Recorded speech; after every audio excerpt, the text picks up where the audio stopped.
Ողջույն գործար ալիքին միացած մեր բոլոր լսողներին եւ դիտողներին, դուք այս պահին միացել եք 106 եւ 5 հաճախականությամբ կամ մեզ դիտում եք մեր թվային հարթակներում։ Սկսում ենք թարմուղեղով զրույցը, իսկ թարմուղեղով իմ զրուցակիցը Մասի Շիրոյանն է, ազգային հեղափոխություն կուսակցության վարչության անդամ եւ Մարտական եղբայրություն միաբանության անդամ եւս։ Ողջույն Մասիշ ջան։ Շնորհակալ եմ, որ դուք այսօր մեր տաղավարում եք։ Խնդրահարույց հարց կա, որ դուք այստեղ եք եւ մենք որոշել ենք քննարկել ազգային հեղափոխությունը, որի մասին մենք իմացանք հատկապես ընտրություններից առաջ, կարծես թե խնդիրներ ունի գրանցման հետ կապված, պետական ռեգիստրը չի գրանցել, ու եթե ես չեմ սխալվում, դուք այդտեղ քաղաքական միտում եք տեսնում։ Մի քիչ հասկանանք նախ ազգային հեղափոխությունը ինչպես ձևավորվեց, հետո փորձենք հասկանալ, թե ինչ խնդիրներ են թաքնված չգրանցման հիմքում։ Շնորհակալություն հրավերի համար։ Ամեն անգամ շնորհակալություն եք ասում մենք քիչ լրատվականների, որոնցից մեկը հենց լրատվական ռադիոն է, որ մեզ լուսաբանում է։ Նախ ասեմ, որ ազգային հեղափոխություն կուսակցությունը դա մարտական եղբայրություն միաբանության կոնկրետ քաղաքական հատվածն է, այսինքն ինքը այլ բան չի։ Գլխավորը մարտական եղբայրություն միաբանությունն է, իրեն ոնց որ ենթակա կամ իր տակ գործող կա կուսակցություն, որտեղ Հայաստանի Հանրապետության Սահմանադրությունը պահանջում է, որպեսզի քաղաքական process-ներին ուժը կարողանա մասնակցել, պետք է ունենա կուսակցություն, ռեգիստրում գրանցված կուսակցություն։ Հիմա մենք ստեղծել ենք կուսակցություն, որը պետական ռեգիստրում չեն գրանցում։ Այսինքն ամեն անգամ երկու անգամ արդեն թղթերը հետ են տվել, առաջին անգամ բանավոր են ասել, որ թե կամնադրության մեջ խնդիր կա, թե ծրագրի, իմիջիայլոց ասեն, որ ըստ օրենքի, կուսակցության մասին օրենքի, ըստ Հայաստանի Հանրապետության Սահմանադրության, կուսակցության ծրագիրը եթե չի հետապնդում սահմանադրական կարգի բռնի տապալում, մնացած բոլոր պարագաներում իրանք իրավունք չունեն քաղաքական ծրագրին կպնելու։ Հիմա կամնադրության մեջ որոշակի խնդիրներ իբր թե իրենք տեսնել, որը նույնպես չի հակասում Հայաստանի Հանրապետության կուսակցությունների մասին օրենքին եւ Ինչ խնդիրներ են տեսել, կետերով եկեք գնանք։ Խնդիրներից մեկը հիմնական է ասել, որ մեր մոտ կոնկրետ նախագահ չկա, նախագահող կա, որը ռոտացիոն կարգով է 22 շաբաթը մեկ մենք պետք է համագումար անենք ու պետռեգիստրում տեղյակ պահենք, որ նախագահը փոխվել է, այսինքն վարչության անդամներից 22 շաբաթը մեկ նոր նախագահ է ընտրվում, որովհետև մեր մոտ կոլեգիալ է որոշումները կայացում։ Դա մեր խնդիրն է, մենք ենք, մեր կանոնադրությունը չի հակասում օրենքին, ու մենք իրավունք ունենք նշանակելու կուսակցության նախագահին ինչքան ժամանակը որ մենք կցանկանանք։ Հիմա մենք նշում ենք 22 շաբաթ, դա մեր խնդիրն է, մենք դա պատրաստ ենք իրականացնել։ Փաստորեն դա խնդիր է դիտվել։ Իրենց համար դա խնդիր է, բայց հիմնական բանը առաջի անգամ թղթերը որ հետ տվեցին, իրենք բանավոր են ասել, այս անգամ արդեն գրավոր են ներկայացրել, որ բանավորի ժամանակ ասել են, որ իմիջիայլոց ձեր ծրագրային դրույթներում շատ են նշում, որ Հայաստանը պետք է վերածվի ուժային գործոնի, ինչը որ մեր համար խնդրահարույց է։ Այսինքն Հայաստանը իրավունք ունի ուժային գործոնի վերածվելու։ Երկրորդը նշել են, որ դուք ծրագրում կետ կա, որ 21-22 թվականներին Ադրբեջանի զինված ուժերի կողմից Հայաստանի Հանրապետության օկուպացված տարածքները պետք է բանակցային գործընթացով ազատվեն ադրբեջանական զորքերից։ Չազատելու պարագայում մեզ հարմար ժամանակ պետք է իրականացնել հատուկ ռազմական օպերացիա համաձայն միջազգային իրավունքի, այսինքն Հայաստանի Հանրապետության իշխանությունների գործառույթներից է նաև պետության տարածքային ամբողջականության պահպանումը կամ երբ որ խախտվել է դրա վերականգնումը, այսինքն մենք դրա համար ենք բանակ պահում։ Իրենք ասում են, որ դուք պատերազմի քարոզ եք անում, այսինքն իրենց հռչակած իրական Հայաստանի այդ քարտեզը, որ իրենց դոշին խփած ֆռում են։ Ես ճիշտ եմ հասկանում, որ ընտրություններից առաջ էլ եթե համեմատենք բոլոր եղող ուժերին, արկա ուժերին, դուք միակն եք երևի թե ում կրկին չգրանցեցին, ով խոսում էր պատերազմի լինելու մասին հավանականությամբ ու դրա դեմ կանխարգելիչ գործողություններ իրականացնելու։ Կային ուժեր, ովքեր որ նույնպես խոսել են այս հարցի շուրջ, պետք է մեծամիտ չլինենք, ասենք որ նման ուժերի գոյություն ունեն, կոնկրետ օրինակ ԱԺԲ-ն եւ Քոչարի կուսակցությունները ասում որ ես տարածքներ կազատագրեմ, բայց մի քիչ ավելի խորքային հարցին մոտենում էր ԱԺԲ-ն եւ մենք ենք մոտեցել այդ հարցին ավելի խորքային։ Այս հանուն արդարության պետք է նշեմ, չնայած որ մենք բազմաթիվ տարածություններ ունենք ազգային ժողովրդական բևեռ կուսակցության հետ, բայց ճշմարտությունը ավելի թանկ է, պետք է նշել։ Բայց մենք այլ տեղ ենք խնդիրը տեսնում։ Իրականում ոչ թե շատ դեպքերում հենց խնդիրը կայանում է պատերազմի քարոզի մեջ, չնայած որ իրենց համար դա լուրջ խնդիր է ու ինձ համար օրինակ հարց է առաջանում 18 թվականին մենք հիշում ենք որ երբ որ հեղափոխություններ տեղի ունենում հայ ժողովուրդը իրեն դուխով էր պահում լոզունգը դուխովներ ինձ մոտ հարց է առաջանում այդ դուխովներից մարդ մնացել է արդյոք այն մարդկանցից ովքեր որ այս պահին սպասարկում են քաղաքացիական պայմանագրի եւ Նիկոլ Փաշինյանի շահերը Նիկոլ Փաշինյանը մնացել են արդյոք դուխով թե ինչ պիտի անեն եթե դուխով մնացած լինեն Ինչ պիտի անեն, եթե մնացած լինեն նույնիսկ։ Դե օրինակ չպիտի վախենան Ալիևից ու օրինակ իրենք պետք է հարցերն առաջ քաշեին, ոչ թե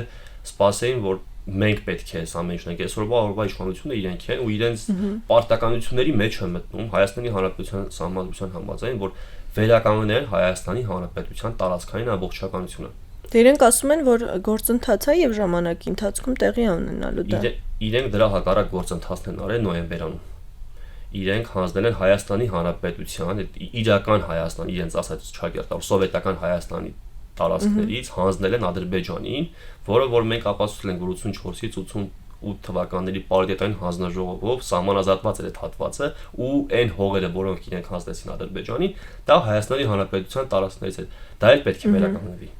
որովհետև իրենք ապօրինի սահմանազատում եւ սահմանագծում անվան տակ հանձնեցին Հայաստանի Հանրապետության համար ստրատեգիական նշանակության տարածքներ։ Հիմա սա մի կողմ դնենք։ Խնդիրը առհասարակ գաղափարական է։ Մի քիչ կարող է շատերին թվա, որ մեծամտական է հնչում, բայց Հայաստանի Հանրապետությունում այս պահին գործող քաղաքական դաշտում կան երկու քաղաքական դպրոցներ։ Մեկը Լևոն Տեր-Պետրոսյանի քաղաքական դպրոցն է ՀՀՇ-ն, որից ծնունդ են առել Հայաստանի բոլոր ղեկավարները եւ օրինակ երկրորդ նախագահ նույնպես ՀՀՇ-ի ծնունդ է, բայց նաև սիմբիոզի մեջ է մտել Դաշնակցության եւ կա Դաշնակցության դպրոցը։ Մի քիչ առաջ Դավիթ հետ ենք խոսում, որ ասում էր Վազգեն Մանուկյանի ուղղությունն էլ կա, չնայած որ Վազգեն Մանուկյանի ուղղությունը որպես այդպեսին առաջ տանող չկա։ Իսկ մնացած քաղաքական ուժերը տեղավորվել են այս երկու կոնցեպտի մեջ։ Այո։ Կա մի կողմ, որը որ քարոզում է խաղաղությունը, ու մենք տեսանք, որ պարլամենտ անցած բոլոր ուժերը ՀՀՇ գաղափարախոսության կրողներն, այսինքն հանուն խաղաղության սուզ մնանք, ելույթ մնանք, ու խաղաղություններ տարբեր մոդելներ են առաջարկում։ Մենք 10-ից ավել խաղաղության մոդել ենք հաշվել, չնայած խաղաղությունը ինքը ցանկություն չի, որ պետք է գա։ Եվ մեծ մասամբ մեզնից էլ կախված չի, չէ՞։ Դե դրա համար մարտական եղբայրության միաբանությունը ֆիքսել է, որ մենք հայ ազգին հետ կապված ստեր չենք քարոզելու։ Ասելու ենք ճշմարտությունը, որովհետև ճշմարտությունն է ամենակարևոր բանը։ Դրա համար ասում ենք մենք կարող ենք երաշխիքներ տալ այն ամենի հետ կապված, ինչը որ մեզնից է կապված։ Մենք ասում ենք մենք կարող ենք ապահովել անվտանգություն։ Այնքանի իշխանի մեր ուժերը կբավականեցնի։ Բայց մենք չենք պատրաստվում հանձնվել ու պարտվելու փիլիսոփայության մեջ մտնել։ Երբ որ մենք ասում ենք խաղաղություն, դա թարգմանաբար նշանակում է Հայաստանի Հանրապետության պարտություն։ Պարտության փիլիսոփայությամբ չի կարելի կառուցել անկախ պետականություն։ Մենք հակառակն ենք ասում, պետք է ունենանք անկախ պետականություն ու դրա համար հարկ եղած դեպքում պետք է դիմադրություն ցույց տալ։ Չհամաձայնվել, աշխարհին նայել Հայաստանի աչքերով, ոչ թե օրինակ ինչպես Դաշնակցությունն է անում, մերթ Ռուսաստանի աչքերով է նայում աշխարհին, մերթ Թուրքիայի աչքերով է նայում ամբողջ աշխարհին։ Մենք դա տեսել ենք։ Սրանից 100 տարի առաջ Դաշնակցությունն նայում էր Թուրքիայի աչքերով, հետո փոխվեց դարձավ Ռուսաստանի աչքերով, բայց իրենք Հայաստանի աչքերով չեն նայում աշխարհին։ Այդ պաթոսային ուրա հայրենասիրությունն էլ արդեն հոգնեցրել է հանրությանը։ Բուն գործողություններ չի առաջարկում։ Մյուս տարբերակը ՀՀՇ-ն է, որը որ այսօր պարլամենտում է գտնվում, թե ուժը Հայաստանը, թե Հայաստան Դաշինքը արդեն Դաշնակցության հետ սիմբիոզով, բայց ՀՀՇ Դաշնակցություն կոալիցիա եւ քաղաքացիական պայմանագիրը ամբողջությամբ ՀՀՇ փիլիսոփայության մեջ է։ Այլընտրանք չկա, իրենք վախում են գաղափարախոսությունից, որովհետեւ այլընտրանք եք ստեղծում։ Մենք ստեղծել ենք արդեն այլընտրանքը։ Հիմա բլոկի տակ ենք, փորձում ենք լուսավորչական աշխատանք կատարել, որպեսզի գտնենք մեր համակիրները, որովհետև հայ ազգի մեջ մենք մտածում ենք, որ 50% ավելը մեր պես է մտածում։ Որովհետև ոչ մեկ չի ցանկանում ինքը իրեն պարտված զգա, ոչ մեկ չի ցանկանում թույլի դիրքերից հանդես գա։ Իսկ ինչ նախանգարում, որ չեն բարձրաձայնում, որ ձեր գաղափարների կրողն են նաև։ այսօր մեդիա դաշտը մի քանի հոգու ձեռքում է, որոնք հիմնականում բոլորով հենց ՀՀՇ գաղափարախոսության կրողներն են։ Ասես, իսկ ինչ եք պատրաստ փոխել ձեր կետերում, եթե ձգտում եք իսկապես գրանցման կամ պատրաստ եք փոխել։ Նախ ասեմ, որ պատրաստ չենք ծրագրային որևէ դրույթ փոխելու, որովհետև դա մեր անձնագիրն է, դա մեր ինքնությունն է։ Մենք որպես գաղափարական ուժ ներկայանում ենք այդ ծրագրով։ Մենք չենք ասում, որ կուսակցություն չունենք։ Մեր կուսակցությունը գոյություն ունի։ Փաստացի մենք արել ենք օրենքով նախատեսված բոլոր գործընթացները, ներկայացրել ենք 300-ից ավել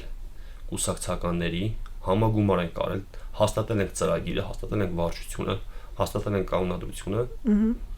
ու բոլոր թղթերը իդեալական տրվել է պետական ռեգիստր։ Կան կուսակցություններ, ովքեր որ մերժում են ստացել կամ, չգիտեմ, հետ են վերադարձել թղթերը տեխնիկական պատճառներով, բայց սա առաջին դեպքն է, երբ որ կուսակցությունը չի գրանցվում գաղափարական առաջարկի պատճառով, այսինքն այլընտրանքային գաղափար է մտել հայկական քաղաքական դաշտ, որը մերժվում է։ Մենք չենք մտնում ներկա նախկին բանավեճի մեջ, մենք չենք մտնում բոշափչացած բանավեճի մեջ, որովհետև իրենք բովանդակային բոլորը նույն բանն են ասում։ Բացում ես ուժեղ Հայաստանի քաղաքական ծրագիրը, նախընտրական ծրագիրը, Ադրբեջանի մասով կարդում ես, թե ինչ է նախատեսվում իշխանության գալու պարագայում Ադրբեջանի ինչպիսի գործընթացներ պետք է իրականացնել, ու կարդում ես քաղաքացիական պայմանագրերը, մեկին մեկ նույնն է։ Իրենց բոլորի առաջարկը նույնն է։ Ի տարբերություն մեզ։ Ինչ եք պատրաստվում անել լավ է դեպքում, եթե ձեզ անդադար մերժելու են։ Մենք առաջարկելու ենք մեր լսողներին, մեզ դիտողներին, որ գան գրանցվեն, շարունակեն կուսակցականների թիվ ավելացնել, ու երբ որ օրինակ այս բան 315-20 ենք, երբ որ դառնանք օրինակ 1000, հանրային պահանջ ենք ներկայացնելու, փորձելու ենք ճնշում գործադրելով հասնել գրանցման, բայց վերջնական նպատակը իրականացնելն է ազգային հեղափոխությունը։ Ու հեղափոխությունը դա ուղղակի փողոց դուրս գալ, իշխանական կարգը տապալելը չի։ Երբ որ մենք ասում ենք հեղափոխություն, մենք մոտեցումների հեղափոխության մասն ենք ասում, այսինքն այն իրավիճակը, որը որ էվոլյուցիոն կերպով 91 թվականից մինչև օրս շարունակվում է, մենք այս կարգերի հակադրվում ենք ու նոր մոդել ենք ցանկանում մտցնել։ Կարծում եք, բայց ամեն դեպքում հավանական է, որ այս իշխանության դեպքում եւ առանց իշխանություն լինելու հնարավոր է նման տիպի հեղափոխություն անել։ Այս իշխանությունը ասում է դուրները չի գալի, դուրս եկեք հեղափոխություն իրականացրեք։ Ու դա ասել է թե ընտրություններից առաջ, թե նախընտրական դեբատի ժամանակ Փաշինյանը ասեց դուրները չի գալի, իմ առաջարկները դուրս եկեք հեղափոխություն անեք։ Սա մի բանի մասն է խոսում, որ իրենք ընտրական ճանապարհով որևիցե մի այլ ուժի իշխանություն չեն փոխանցելու։ Նախընտրական փուլում վարչապետն ասում է դուրները չի գալի, հեղափոխություն արեք։ Դա նշանակում չի ասում գնացեք այլ ուժի ընտրեք նրան, ով ձեր դուրը գալիս է։ Դուրները չի գալի, հեղափոխություն, դա նշանակում է, որ ես երբեք ձեզ իշխանություն չեմ տալու ընտրական ճանապարհով։ Սա 96-ի կրկնությունն էր։ 96 թվականի կրկնությունն էր, երբ որ Վազգեն Մանուկյանից խլվեց հաղթանակը, հա։ Նման տոտալ ձևով կեղծիքներ իրականացնելով երբեք մեկ էլ 96 թվականները sense բան եղել։ Բայց դա չի նշանակում, որ նախկինները պետք է տենց ոգևորվեն ու ասեն, որ իրենք շատ արդար են։ Մենք տեսել ենք, թե ինչ են անում, ասենք բոլոր ընտրություններում ընտրակաշարք են բաժանում ու հիմա անմեղ դեմքով ասում են, որ մեր ժամանակ նորմալ ընտրություններ են կազմակերպում 3 միլիոն վկա կա։ Հայաստանի Հանրապետությունում 3 միլիոն վկա կա, որ բոլոր քաղաքական ուժերը բաժանել են ընտրակաշարք ու չեն բաժանել, որ այդ մարդիկ գնան իրենց ցանկացած հակառակը իրենք բաժանել են հաշվարկով, որ հետագայում իրենց ցանկացած թվերը նկարեն ու ժողովուրդը ամաչի բարձրացնել, այսինքն հոգեբանական ճնշում են գործադրել այդ ընտրակաշարքով, որ ասեն մենք ձեզ դրա համար գումար ենք վճարել։ Ազատ կամքի արտահայտում չկա, ճիշտ եմ հասկանում։ Այ Թե դա հանրությունն է ընտրել։ Հանրության դրել իրավիճակի մեջ։ Հանրությանը նման իրավիճակի կարող են ձեզ դնել մասիս նման իրավիճակում։ Օրինակ քեզ կարող են դնել։ Բացառվում է, որ մեր նման մարդկանց կարողանան, բայց հիմնական մարդկանց, այսինքն բոլորը չի, որ ունեն ինչ որ անվերջ դիմադրելու ունակություններ։ Բայց դա էլ մարդկանցից ինչ որ բան է տանում, առողջություն է տանում, նյարդեր է քայքայում։ Մենք տեսանք, որ օրինակ Արցախում հյուծման ճանապարհով Ադրբեջանը բլոկադա ենթարկեց ու հյուծեց Արցախի բնակչությանը։ Հայաստանի իշխանությունները նման մի գործողություն են արել Հայաստանի Հանրապետության բնակչության հետ։ Այսինքն բոլորը Հայաստանի Հանրապետությանը վերաբերվել են իրենց համար որպես խոպան, ժամանակավոր եկել են, իրենցը չեն համարել այս երկիրը։ Մենք տեսնում ենք, որ նախկին նախագահները ասենք Արցախի մասով որևիցե բան չեն խոսում։ Ես ու իմ նման 100,000-ավոր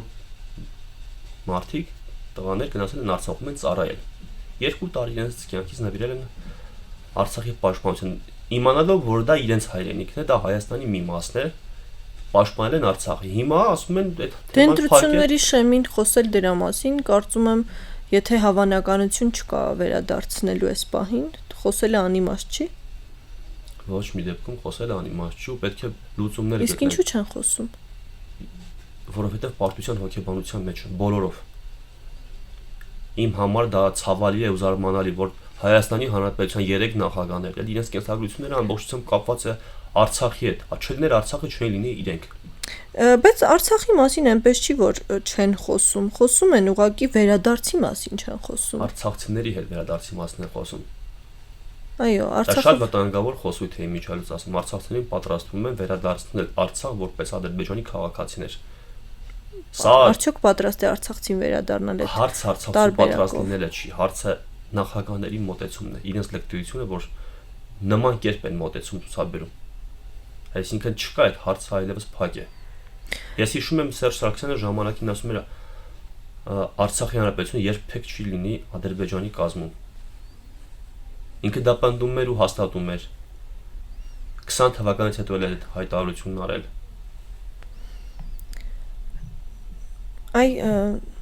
Մենք հակադրվում ենք այս ամեն ինչին, այսինքն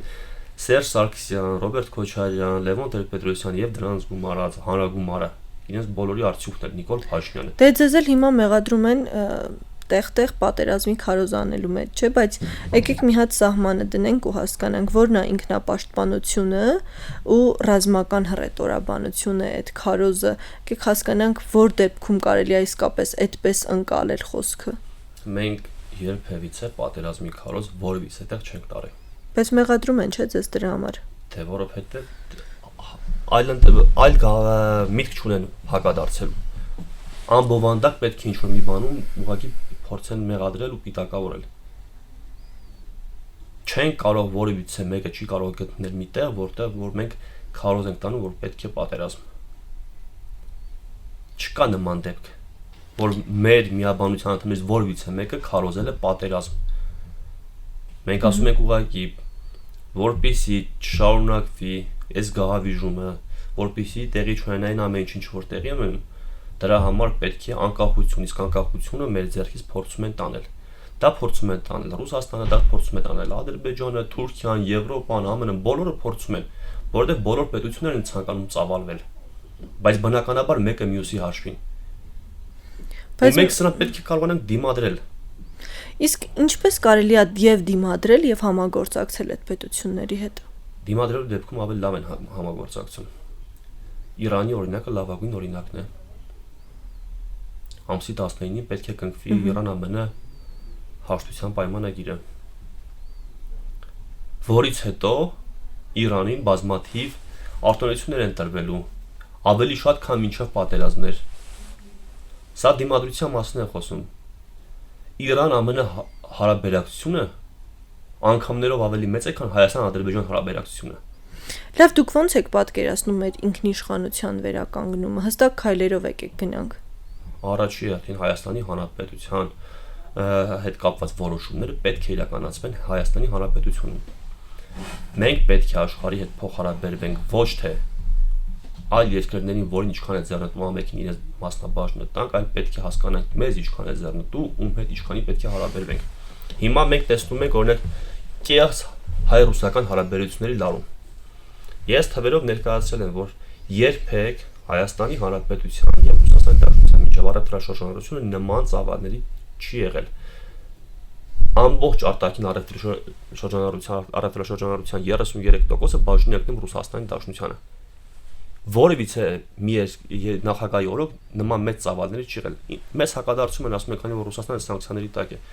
Իրանն էլ է սանկցիաների տակ, եթե դուք Իրանի հետ այդ հարաբերությունները չունեք, բայց ունեք Ռուսաստանի հետ լավ հարաբերություններ, Ռուսաստանի հետ այդ արտադրաշրջանառությունը մեծացրել։ Հիմա սա ինչի մասն է խոսում, որ մենք դեպի ուր ենք գնացել։ Իսկ Եվրոպայի հետ իմիջիալս 14%-ը երբեք այսքան նվազ չի եղել։ 8 տարվա կտրվածքով, այսինքն բոլոր նախագահների ղեկավարների օրոք, երբ որ թվերը համեմատում ենք, ամենանվազ ցուցանիշը Եվրոպայի տարետրի դա Փաշինյանի օրոք է, որ ինքը գնում է դեպի Եվրոպա։ Մեզ էլ տանում է։ Իսկ ամենաշատը Ռուսաստանի հետ է որևիցե նախագահի օրոք նման մեծ ծավալ չի եղել Ռուսաստանի տարածաշրջանառության։ Հիմա հետաքրքիր բաներ նաև տեղի ունեցել չէ, օրինակ կեղծ իրավիճակներ են ստեղծում այս իշխանությունները, մնացածները լռում են իմիջիալոց։ Օրինակ թոշակները բարձրացրեցին, չէ՞։ Համընդհանուր ապահովագրություն մտցրեցին այդ ընտրություններից առաջ, ու ասում են սա ընտրությունների հետ կապ չունի։ Եվ դրանից հետո ընտրությունները ավարտվեց 4 օր հետո հայտարարեցին, որ հունվարի 1-ից ակցիզային հարկը պետք է թանկանա։ Հիմա ասում ես, բայ ինչի է տենց, Կոնջուրան Հայկը պատասխանում է, որ դա շուկայական հարաբերությունները դրա հետ հեչ կապ չուներ, իսկ ֆինանսների նախարար Վահե Հովհաննիսյանը ասում է, որ իրենք ժամանակին ակցիզային հարկի հետ կապված որոշում են կայացրել, որի ժամկետը ավարտվում է 26 թվականին եւ 26 թվականի դեկտեմբերին պետք է վերանայվի, բայց իրենք նախապես տեղակ են եղել։ Իմ մոտ հարց է առաջանում, ինչի օրինակ սկզբից ընտրություններից առաջ ասացին, որ ակցիզային հարկը պետք է թանկանա, ու նաեւ մեկնաբանը է, որ որպեսզի կարողանանք ընտրություններից հետո թոշակներ բարձրացնենք եւ համընդհանուր առողջապահություն իրականացնենք։ Թող հակառակն անեին։ Երբ որ իրենք խոսում են արդար ընտրությունների կամ Դեմոսից դուք ինչու չէիք այլ բաներ ասում, հետո ընտրվում եւ գալիս ասում, որ փորձելու եք ամեն ինչ անել, որ մենք ինքնիշխան լինենք։ Որովհետեւ մենք չենք ուզում սուտ խոսել։ Մենք կեղծ իրականություն չենք փորձում ներկայացնել։ Մենք որպես հայ, երբ որ ծնվում ենք հայկական ընտանիքում, մեծանում ենք, դասիլակվում ենք, մեզ սովորացնում են, որ չի կարելի սուտ խոսալ։ Այո։ Պետք է ազնիվ լինել, պետք է արդարամիտ լինել։ Սա հային բնորոշ բան է։ Այս մեր իշխանությունների վարած քաղաքականությունը ավելի շատ բնորոշ է Թուրքին։ Սա թուրքական մոտեցումներ են։ Մեր իշխանությունները իրենց պահում են որպես թուրք, այ օրինակ Ալիևը իրեն պահում է որպես հայ։ Ի սկզբանե ասում է ինքը ինչ պետք է անի, ինքը իրեն ավելի ազնիվ ու արդար է պահում, քան մեր իշխանությունները։ Գլխանց ասում է, չէ, ես գալու եմ հարձակվեմ, Սյունիքը իմն է, Արցախը իմն է, Սարն իմն է, Ծառն իմն է։ Ի սկզբանե ավելի պարզ է խոսում։ Մենք մեզնից օտարվել ենք, այսինքն մեր իշխանությունները մեր քաղաքականությամբ են գնում, էլի։ Ինչ քաղաքականությամբ։ Կկվի քաղաքականությամբ։ Թուրքի քաղաքականությամբ են գնում։ Հայ իշխանավորները հայ ժողովրդի հետ վարվում են այնպես, ինչպես թուրքերը կվարվեն։ Մի հարց էլ տամ ու ավարտենք։ Այ տեսեք Նիկոլ Փաշինյանն ասում է հեղափոխություն արեք, չէ՞։ Այո։ Իսկ ինչու չեք անում։ Հեղափոխություն անելու համար հարմար իրավիճակներ են քաղաքական պետք։ Մենք ընտրություններին չմասնակցեցինք։ Ես օրինակ նայում եմ, ասում եմ Սամվել Կարապետյանը, Ռոբերտ Քոչարյանը, եթե իրապես իրենք չեն գործում Փաշինյանի գծած համակարգում այդ դաշտում,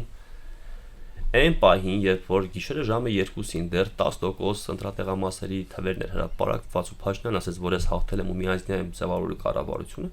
այդ ժամանակ իմ պատկերացրած իրապես հանդիմադիր գործիչները պետք է իջնեին հրապարակ ու ասեին մենք համարում ենք, որ իշխանությունը օկուպացված է ու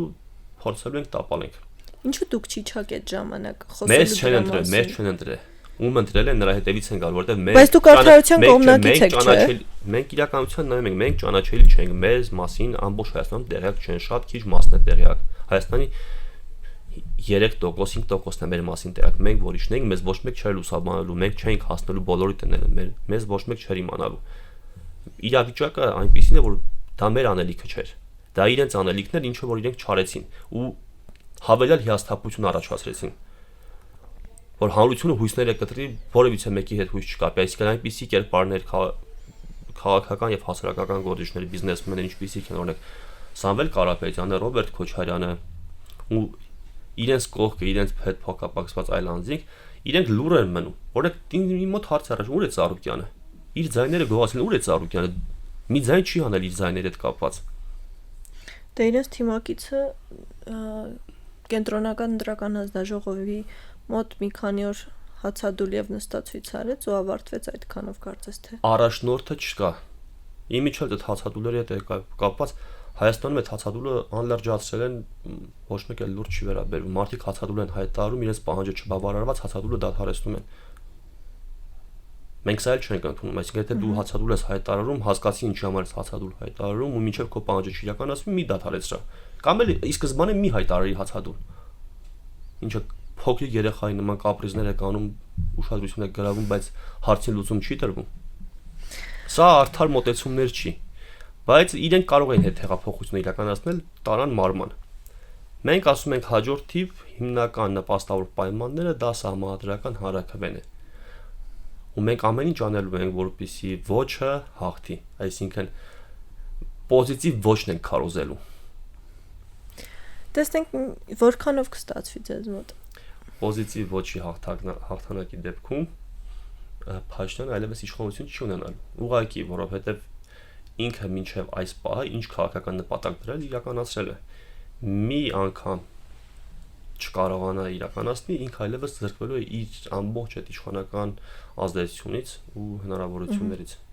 Շնորհակալ եմ մասի զրույցի համար։ Ես էլ եմ շնորհակալ։ Իսկ մեզ լսողներին եւ դիտողներին ուզում եմ հիշեցնել, որ մարտական եղբայրությունից Մասի Շիրոյանն էր մեր տաղավարում, դուք լսում կամ դիտում եք Թարմ ուղեղով զրույցը, կհանդիպենք վաղը, լավ եղեք։